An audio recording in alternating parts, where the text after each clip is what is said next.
Dear students, in this video we are going to discuss about one of the organizing structure, that is divisional structure.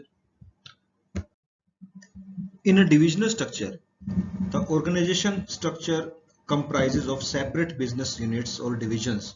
Each unit has a divisional manager responsible for performance and who has authority over the unit.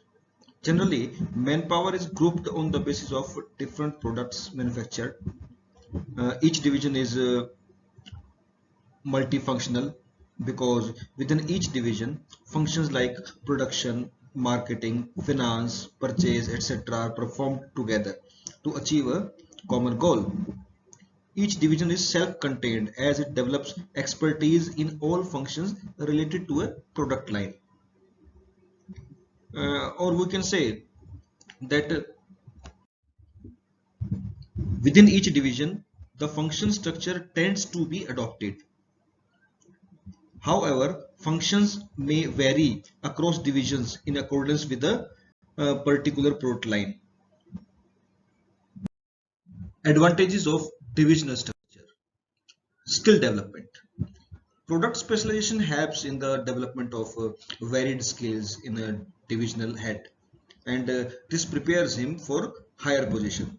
This is because he gains experience in all functions related to a particular product. Next point is fixation of responsibility.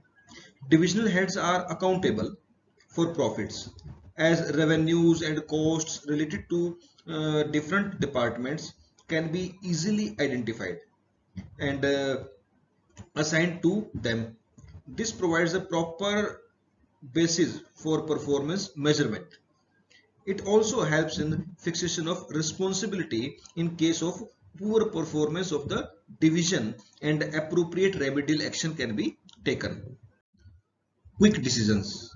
It promotes flexibility and initiative because each division functions as an autonomous unit, which leads to faster decision making. Expansion and growth.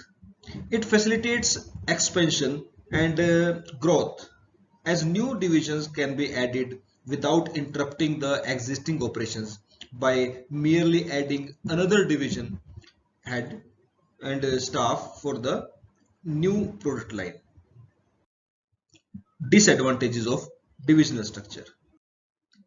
Conflicts among divisions. Conflicts may arise among different divisions with reference to allocation of funds, and further a particular division may seek to maximize its profits at the cost of other divisions. Increased cost. It may lead to increase in cost since there may be a duplication of activities across products, providing each division with separate set of familiar or similar functions increases expenditure. Independent authority is harmful. It provides managers with the authority to supervise all activities related to a particular division. In course of time, such a manager may gain power and in a bid to assert his independence may ignore organizational interests. Suitability of divisional structure. Divisional structure is suitable for those business enterprises where a large variety of products are manufactured using different productive resources. When an organization grows and needs to add more employees, creates more departments, and introduce new levels of management, it will decide to adopt a divisional structure.